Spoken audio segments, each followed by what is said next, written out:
Hello, everyone, and welcome. This is Miss Michelle, and I am so excited to read a special book to you today. This is one that I've written a few years ago about the METCO program, and the title of the book is called The Story of METCO. If you live in a METCO community, then you've heard this word before. It's an acronym that stands for the Metropolitan Council for Educational Opportunity. And so I'm so excited to be able to share this story with you today and give you some information you may not know. So I hope you enjoy this book. Here we go. The Story of METCO. This book is dedicated to the many wonderful children and families who understand the importance of a good education and stood against systemic racism in the educational system and pushed for a better life for their children. Good morning, everyone. Today, I would like us to talk about a special program in this town called METCO, said Miss Richards. METCO stands for the Metropolitan Council for Educational Opportunity. Would anyone like to share what the METCO program is? Mrs. Richards looked around the room and noticed Jake had his hand raised. Yes, Jake. It's when Demetrius comes over my house to play on Wednesdays, said Jake. Yes. Playing together after school is one very important part of METCO. Anybody else? Demetrius raised his hand immediately. Demetrius, asked Miss Richards. METCO is when students go to school in a different town than where they live, explained Demetrius.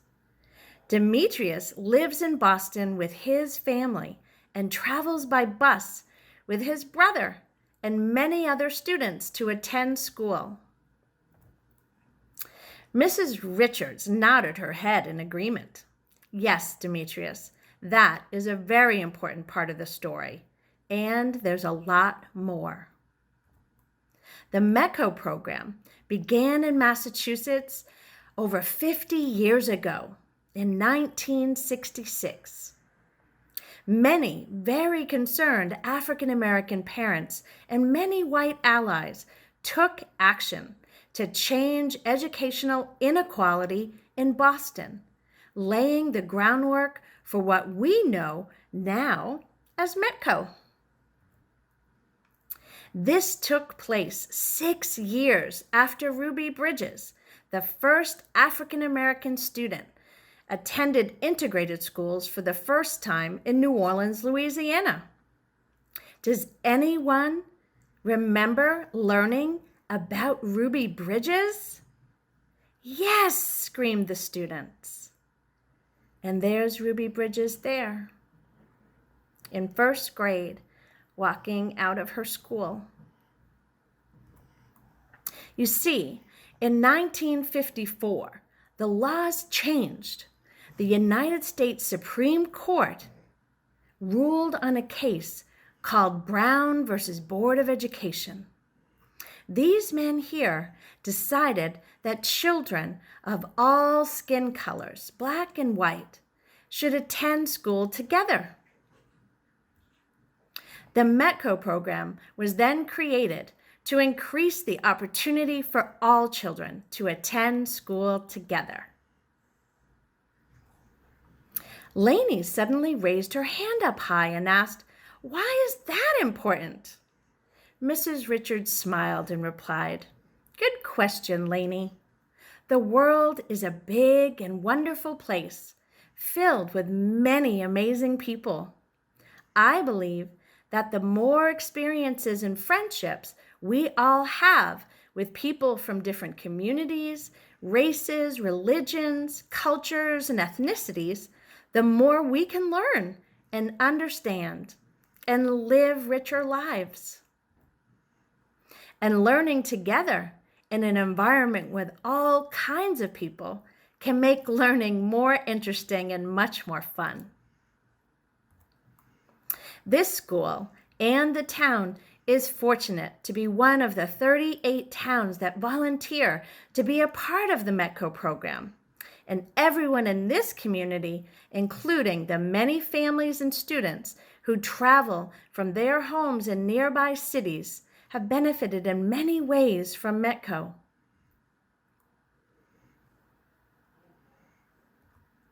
For example, everyone benefits from the Wednesday Playday that Jake mentioned. Many METCO community schools have this additional opportunity for students to build friendships and have extra time to play together outside of school. It also gives parents an opportunity to meet each other and become friends, Miss Richards explained, which is a very important part and strengthens the program.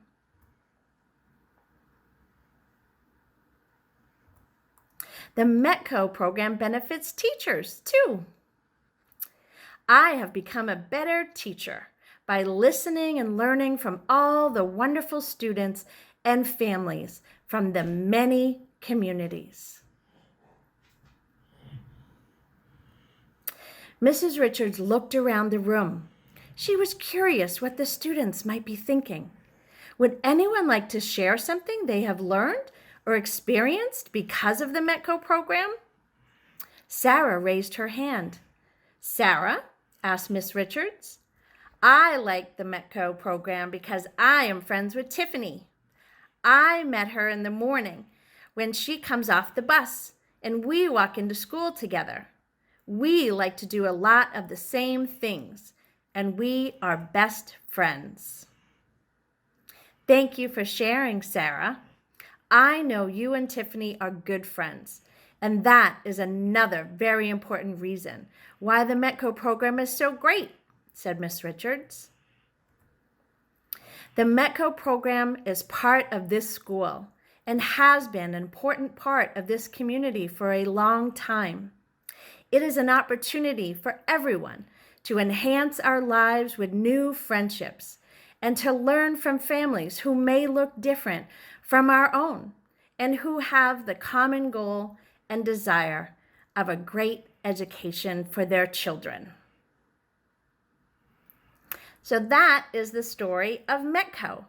I hope you enjoyed this book, and I hope this is a conversation. If you had never heard of the METCO program before and you live in one of the communities, I think it's actually 35 communities now, including Wellesley where I live, to have a conversation about that with your teacher, with your friends, with your parents, and learn more about the program and what it means to your community. It is so important that we have experiences where we can go to school with people who experience or live in different places and have different ideas and thoughts. It all makes us better people. So I, for one, love the METCO program and very, very happy that I lived in a community with my children that had the program where my children could be friends with people from another community, which was very, very special. And we've had friendships for a long time. And I hope you do too. So thank you for listening to the story of METCO. And I did want to go back here. The METCO program is a grant program funded by the Commonwealth of Massachusetts. It is a voluntary program intended to expand educational opportunities, increase diversity, and reduce racial isolation by permitting students in certain cities to attend public schools in other communities that have agreed to participate. The program has been in existence since 1966 and was originally funded through a grant by the Carnegie Foundation and United States of Education.